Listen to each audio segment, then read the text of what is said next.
The Terminator was a hit, and while enjoying his honeymoon, Cameron was simultaneously finalizing the script for the Alien sequel. The studio promised Cameron the director's chair if his debut film would be successful. If Terminator hadn't been such a success when it premiered, I doubt that Jim would have been brought on to direct. Moreover, Ridley Scott preferred to shoot unicorns and Tom Cruise as a forest boy over the dark tunnels of LV-426. Be careful. Let's face it, in the 80s, sequels were the reheated leftovers of the cinema fridge. Everyone wants a sequel now. Back then, that was really much more of an anomaly. Don't do that because, anything that's good in your movie will be attributed to Ridley, and anything that's bad will be attributed to you. It's a no-win scenario. Something Cameron knew all too well, given his own venture in skewering piranha. However, in this case, he took a different approach. It made little sense to echo Scott's vision. Topping the original's horror was nearly impossible.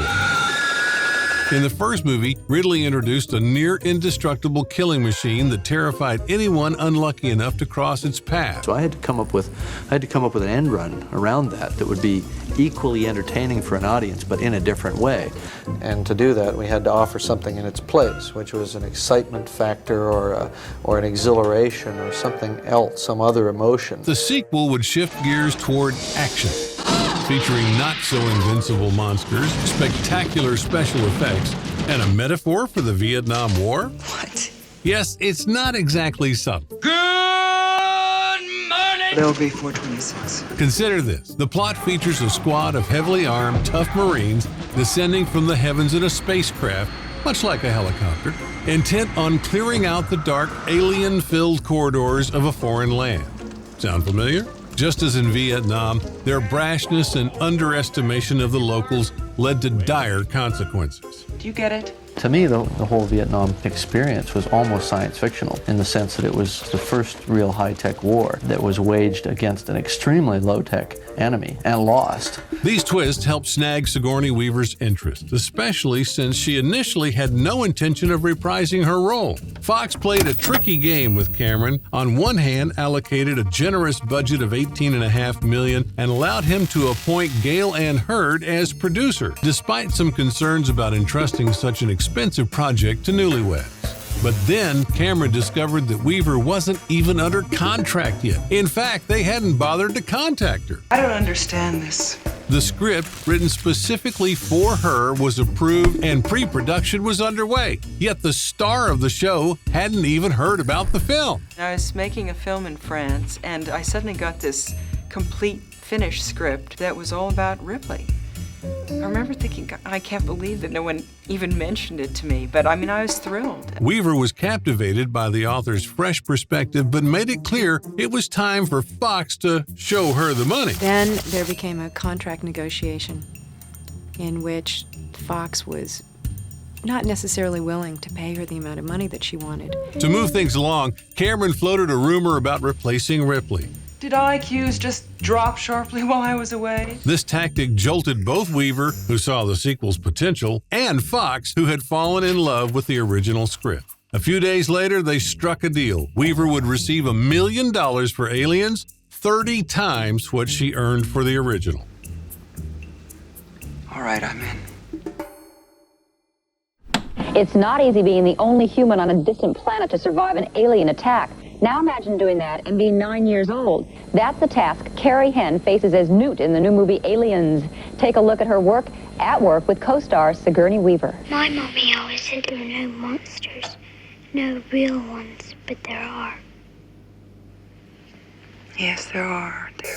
We found that the children who had a great deal of acting experience had mostly acted in commercials. And whenever they delivered a line, they'd smile at the end. And it was so inappropriate for this girl who's really suffering from traumatic stress to smile every time she delivered a line. And Carrie had none of that conditioning, so she was perfect. And then they asked you to come and try out for the part. Had you done any acting before? No. Right? Apparently, the dark sets and menacing aliens didn't faze her much. She never acted again after Alien. You okay? Actually, I'm a teacher. I'm a mother. I have 2 children and just enjoying life. The rest of the cast was assembled on a budget. Filming was set in Britain, and the contract required hiring a quota of local actors. This brought Janet Goldstein and Mark Rolston, both Americans living in Britain, into the film. Despite having no prior experience with firearms or sports, Goldstein convincingly played Vasquez, a tough soldier. I've never shot a gun before. I'm actually frightened of guns, you know. When the recoil proved too much for her, It was either too little or too much. Gail Ann Hurd, an enthusiast of firearms and Cameron's frequent shooting range partner, stepped in to take the shot. And because I had actually fired quite a few guns in my life, I was able to get the recoil right. Al Matthews, another American expat, lent authenticity to Sergeant Apone. Let's go, people. They ain't paying us by the hour. Let's go. Hit them out. As a Vietnam War veteran with 2 Purple Hearts, he led the actors through a 2-week military boot camp, teaching them how to handle weapons and act like special forces. It was physical. They went through maneuvers. They went through drills.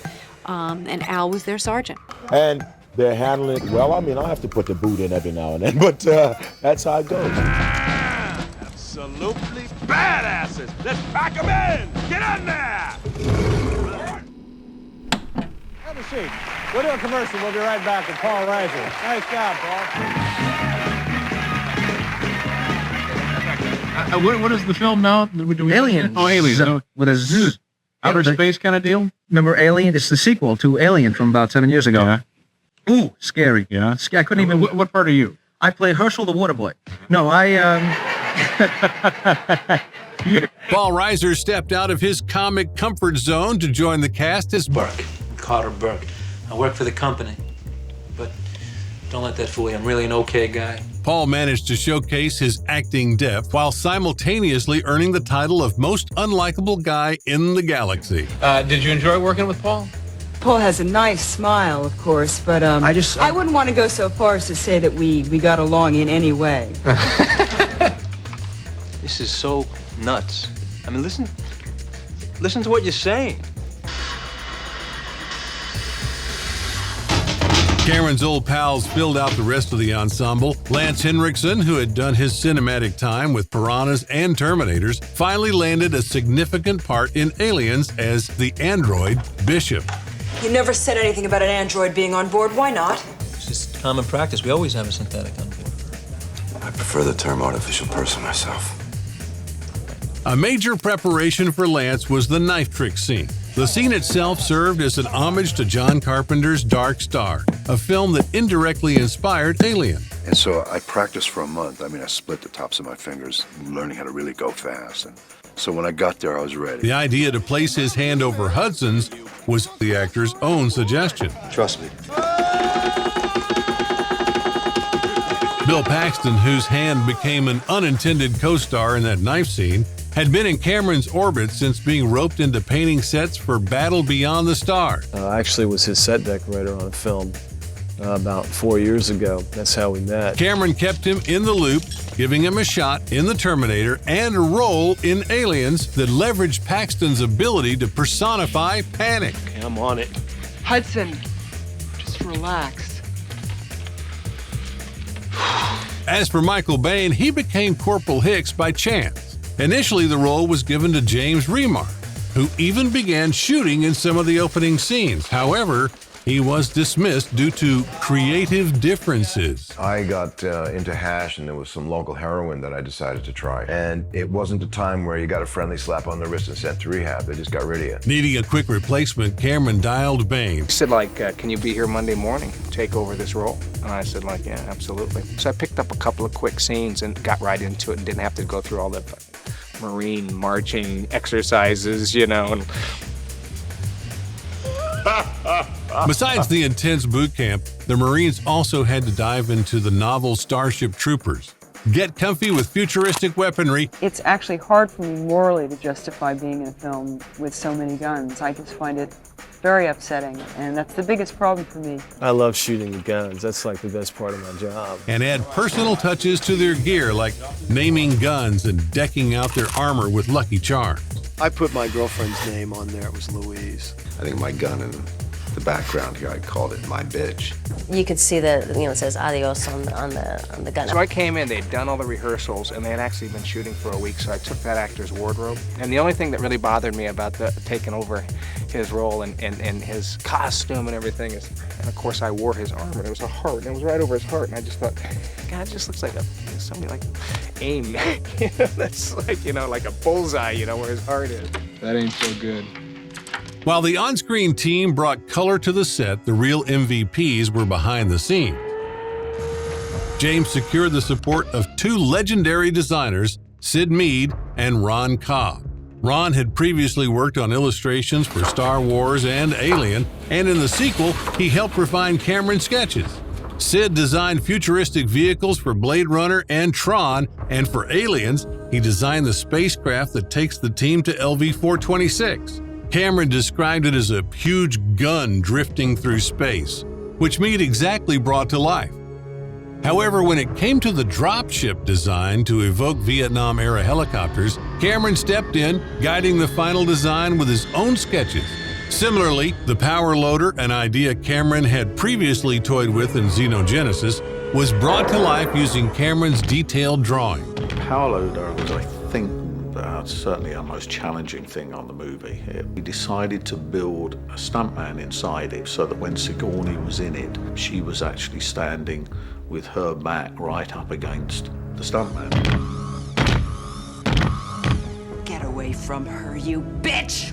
While Cameron had the option to collaborate with H.R. Geiger, the original Alien designer, he chose instead to forge his own creative path. I guess maybe it was just my own ego as an artist. I just felt like he'd made his stamp, and I knew from what I'd read that he had to do everything his way, and I had a very specific idea for the Alien Queen to extrapolate beyond what had been done before. For the new creatures and aliens, James teamed up with his Terminator collaborator Stan Winston. When Winston first heard Cameron's pitch for a Queen alien controlled internally by 2 puppeteers and externally by 10 more, he thought Cameron had lost his mind.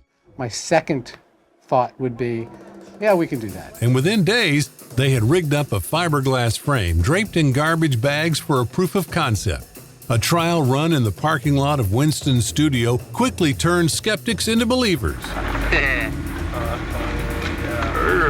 Okay, that's a cut. Eventually, the 3-meter-tall Queen, an intricate assembly of hundreds of parts and hydraulic system, came to life under the control of 16 puppeteers. I like the Queen. It's really great. I thought, it will work also without me very well. Dangling from a crane and wired up with a spider web of cables, this animatronic marvel was maneuvered with car steering wheels off camera. This behemoth would later be celebrated as a landmark in animatronic technology, a title it is likely to retain given the shift towards CGI in subsequent years. And I think probably the Queen Alien is the only actress that ever could take direction from Jim Cameron and get pissed back and back him off. All right, and action!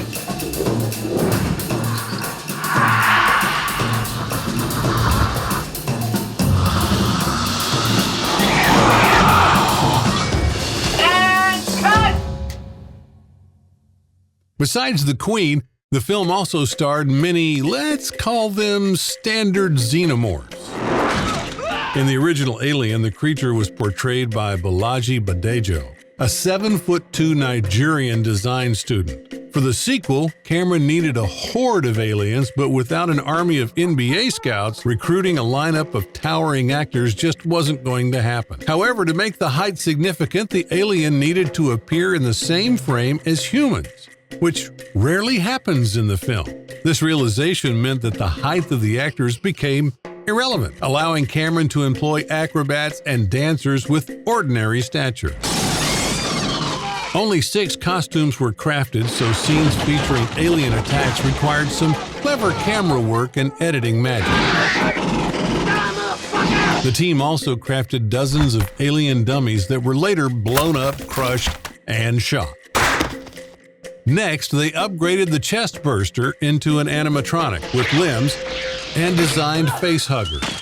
In the film, only 2 monsters attack Ripley and Newt, but 10 puppets were needed for the scene. Some moved their limbs, others moved around, and some were used in the shot where they jumped onto Weaver's face.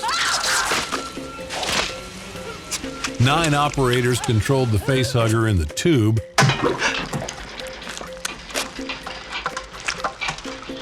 Looks like love at first sight to me. And Bishop dissected a puppet made from cow and chicken parts. Magnificent, isn't it? Human casualties weren't left out of the effects bonanza. A dozen human torso replicas stood in for actors in the goriest scenes. The Bishop android suffered the most. The poor prop was repeatedly hurled to the ground to achieve the perfect fall.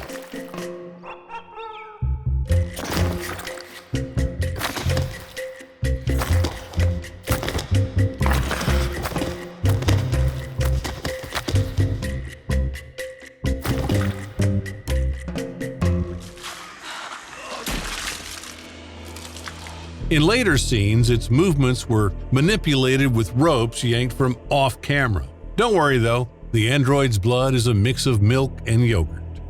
A dummy also doubled for Newt in scenes where Weaver had to make a quick getaway from the Queen's lair. Weaver couldn't carry the girl for long, so designers created a lightweight mannequin for wide shot. And those planetary landscapes, buildings, and even clouds in the film's finale, all meticulously crafted miniatures. And hopefully the blend off between the full size and the miniatures is smooth enough that you don't always know what you're seeing. These mini marvels were so convincing that when the producers saw the first completed frames of the film, they thought about firing Cameron, mistaking them for budget-busting full-scale sets. Miniatures also appeared in unexpected places. Reduced copies of the Queen and the Power Loader were used for fight scenes that couldn't be filmed on set. They had rods on their feet, and we cut little slots in the floor, and there would be a puppeteer under the floor sort of making these things walk. Towards the end, we see the Queen laying eggs, a scene also shot using miniatures. The actual lair was created in an abandoned coal power station in West London. There are stairways there which have perforated grills, and this look of when they're coming down into the bowels of it, that we are descending into, almost Dante's Inferno. Obviously, these things can be created in the studios, but it takes time and money. Before set construction could begin, the crew had to clear out heaps of asbestos. And we found out that it was actually healthier there after we'd mitigated it than it was in the sound stages at Pinewood Studios. Lamont also transformed a decommissioned aircraft tug into the film's most expensive prop, the armored personnel carrier. British Airways over at Heathrow do have these big towing vehicles, and at that time they were just re-equipping all the towing tugs with a new look, and we managed to get hold of one of the old ones that had 6-foot diameter wheels. Costing more than Sigourney Weaver's paycheck, this hulking piece of machinery was slimmed down from a hefty 75 tons to a more manageable 30. When funds ran dry before shooting the hypersleep exit scene, Lamont didn't flinch. He crafted just 5 chambers and cleverly multiplied them with mirrors, creating an illusion of a dozen Marines waking from their slumber. What? Is that a joke? Oh, I wish it were. The corridors, labs, colony entrance, dropship, and tunnels of aliens were all brought to life at Pinewood Studios, a place steeped in cinematic history with credits like James Bond and Stanley Kubrick's The Shining. You can't come in here. Back. It was here that Cameron was supposed to get his real taste of big-time studio filmmaking. Instead, it felt more like a captain barricaded in his cabin during a mutiny. At Pinewood, unlike the usual practice where you rent an empty stage, you also got the local crew as part of the package.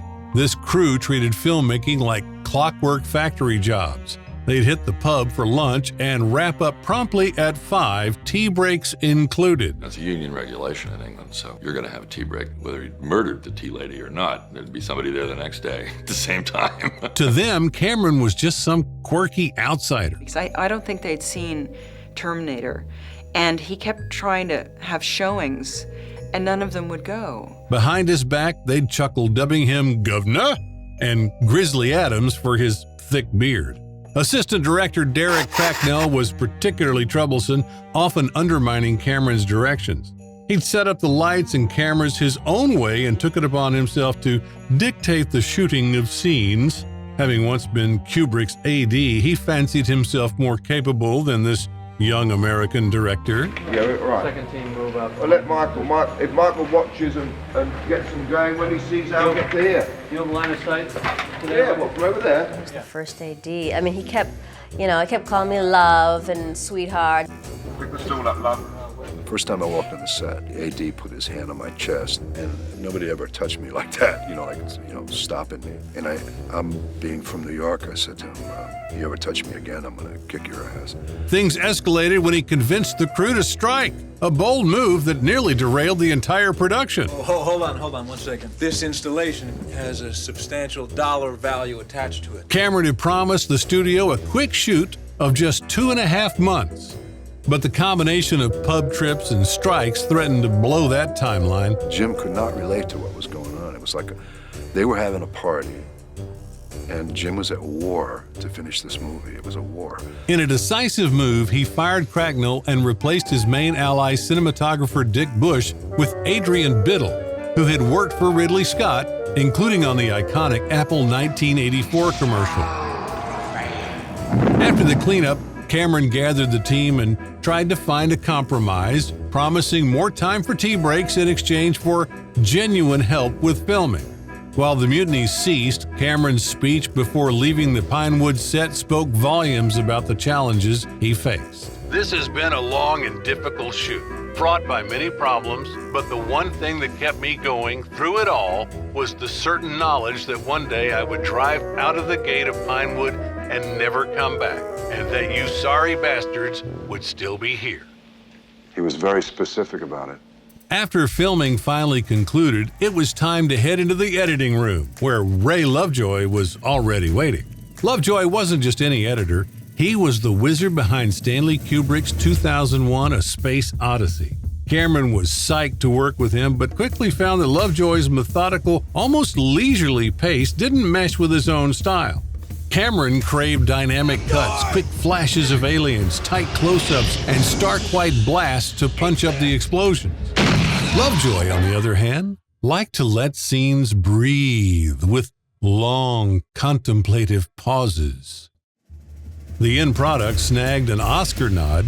Ray Lovejoy for Aliens. But little did the Academy know it was the result of a tug of war between director and editor. In the midst of this creative clash, composer James Horner was caught off guard. Just 2 weeks before his scheduled recordings with the London Symphony Orchestra, he was still waiting on the final cut of the film he was supposed to score. Oh, great. Wonderful. Shit. Horner had met Cameron during their time working on Battle Beyond the Stars. Although the Roger Corman School had trained him to work quickly, Horner hadn't anticipated having to write key musical themes overnight between orchestra sessions. And I only wanted the best score for him. And we sort of parted after that. It was very difficult. When the film was finally pieced together, it clocked in at a whopping 2 hours and 46 minutes. Far too lengthy for even the most patient of producers. Look, I can see where this is going. Consequently, all scenes from LV-426 before the alien onslaught, along with subplots about Ripley's daughter, got the axe. And we went to the premiere. That whole thing had been cut out, and I was furious and so hurt because to me that was the whole point of the whole character, was that she had this inside. These segments surfaced in the extended version years later. While Ripley was out cold in hypersleep, her daughter lived out her whole life and passed away, which explains the pronounced maternal instinct in Weaver's character that also seeps into the theatrical version. No, you don't. It's okay. You're gonna be all right now. Interestingly, Ripley's daughter was represented by a photo of Weaver's actual mother in the film. The backstory of Newt's family discovering the derelict ship from the first film also got trimmed. What is it, Dad?